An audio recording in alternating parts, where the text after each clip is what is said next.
Hey everybody, this is Brad Kilgore here. I just want to do a quick video today about something that's been on my mind here recently, and something that I've been thinking about, and that is promoting truth, but at the same time reproving error.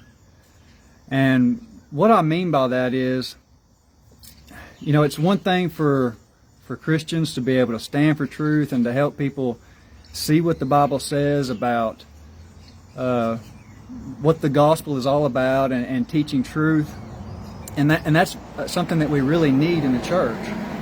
And churches of Christ are really good about getting the truth out and letting people understand what that's all about and everything. But there's also another side of that, which involves reproving error. And so, it's one thing to preach, and I want to make this clear in this video that I'm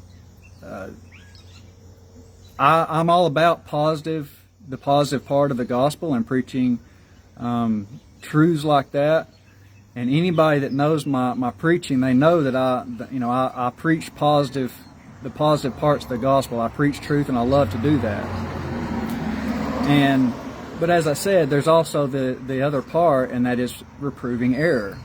If you look in the New Testament, you'll see where Jesus and the apostles, of course, they preached the truth. Of course, they preached the gospel and got people to understand that you need grace, and God's grace is available for you.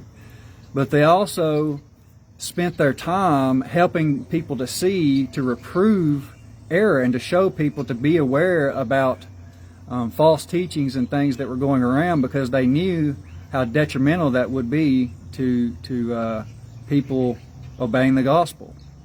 And so I just want to make it clear, while I do love preaching truth, there's also the other part of it. And see, here's the thing about it. Whenever there are many instances today in the churches of Christ where I don't think that we're really aware of, and that we're really conscious. Sorry about the cars, I know there's a lot of noise going on. We're not really conscious about issues that we're facing in the church, and things that are slipping in the church, such as Calvinism. That's had a detrimental effect on the church today, and liberalism and things like that. We need to understand that. I understand we can't go around to every individual who is teaching something or promoting a false teaching and set them down one-on-one individually and try to help them see the truth and show them their error. You're going to wear yourself out doing that. I understand that. But one thing you can do, people in the church, you can at least do your part to help people be aware of what's going on and the issues that the church is facing when it comes to false teaching and error, because that's the first step. And see, here's the thing you might realize. When you preach positive and you're promoting truth, Christians, preachers alike, when you're promoting truth, a lot of people, they love that. They're all with you. They're all about that. But as soon as you start reproving error, you'll see that the crowd slimmed down a little bit. And that actually happened with Jesus one time in John chapter 6. He was preaching truth, and he realized that people were following him around for the wrong reasons, and when he confronted them about that, he slimmed the crowds down. And it's not because Jesus was, just trying to go around and offend people and get less people. He was trying to get people to understand in the very beginning what this is all about, and to get them to understand the fundamental truths that he was talking about. So, as I said, you might realize sometimes that when you're trying to reprove error, that you feel like, okay, everybody's trying to say I'm being negative, and you might realize it can be a lonely job sometimes, but that's just part of it. And just remember this too, the reason that happens is, a lot of times people are thinking, when you reprove error and you're trying to help the church be aware of that, people are agreeing with you. They're thinking in their mind, he's right, that's exactly right, but they're just not ready to say that out loud yet. They're not ready, because they may not be used to that atmosphere. A lot of times in the churches of Christ today, we're just we've gotten out of doing what I'm talking about. we're not used to that, and so people are not comfortable with it. But we need to get back to doing that. And I just want you to know, for Christians and people out there who do stand for truth, just remember that there are other people just like you who love the truth, and they're doing the same thing as you're doing.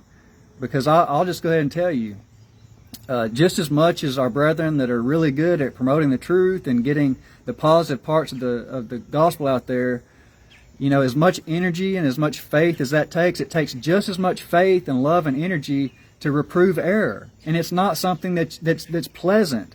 Nobody wakes up and says, "Oh yeah, I want to go out and find out, you know, some of my brethren are caught up in error, and I want to help to correct them." I mean, that's, you know, it's not pleasant, but it's something that if you love the church, if you love your brethren, you'll do it. I want to just, before I end this video, I want to read a passage from 1 Kings 19. And this is about the prophet Elijah. And I'm sure you know about the prophet Elijah.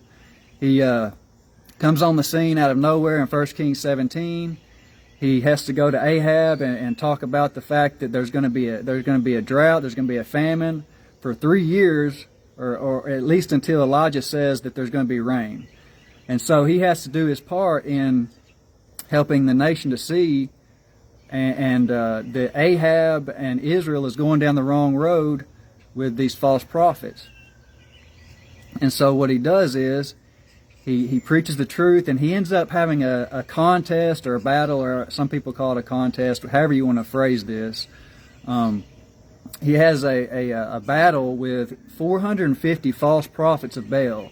And after winning that battle, he runs for his life, and he thinks that the whole nation should get on board after he's done that. And he gets depressed, he gets down, because not everybody's with him. He's having to reprove error, what I'm talking about. Now listen to what God says in 1 Kings 19, and let's see here, beginning in verse 18. So Elijah's down in the dumps. He doesn't know what he's going to do, and he's thinking about all this, and look what God says. It says, "Yet I have left me 7,000 in Israel, all the knees which have not bowed down unto Baal, and every mouth which hath not kissed him." So, as much as, you know, it's not pleasant to reprove error, and if you end up doing that, sometimes you're going to get down because you're going to feel like nobody's on your side. You're going to feel like you're all alone. Just remember, there are many people out there that think just like you do, and they want exactly what you want. And as I said, just like when you're preaching truth and promoting the positive things of the gospel, you might make mistakes. You're going to do the same things whenever you're trying to reprove error. Nobody, you know, you have to practice at things to get good at it. And I myself, I've made mistakes when I've been reproving error before. You know, sometimes you might find out that, you know, the things that you thought were true, or facts or information you received was not right, or you didn't have all the facts. And it's innocent enough. You know, it doesn't mean that you're being hateful or anything like that. And don't get me wrong, we don't need to be hateful, but in the way that we preach the truth. But as I said, don't get down just because you make a mistake or something like that. Everybody makes mistakes, but just, you need to, when you do that, just dust yourself off and keep going and keep trying. So just, you know, the main thing I want you to get out of this video is, if you're out there and you're a member of the Church of Christ, and you love truth and you love the church, and you're standing up for and reproving error and doing your part in that, I want you to know that I appreciate it, and there's other people that appreciate it, and you're not alone. Even though it may seem like that, just remember that you're not. So anyways, I hope that I appreciate you for watching, and it's been a while since I've done one of these vlog style videos. And just remember, when I do these, this is off the cuff, this is raw. So, you know, sometimes I have things I want to talk about. I don't have a script or anything or nothing like that I'm going by. Just, these are my thoughts. You could call it a rant, I guess, if you want to. But anyways, I appreciate you for watching, and I hope you have a good day.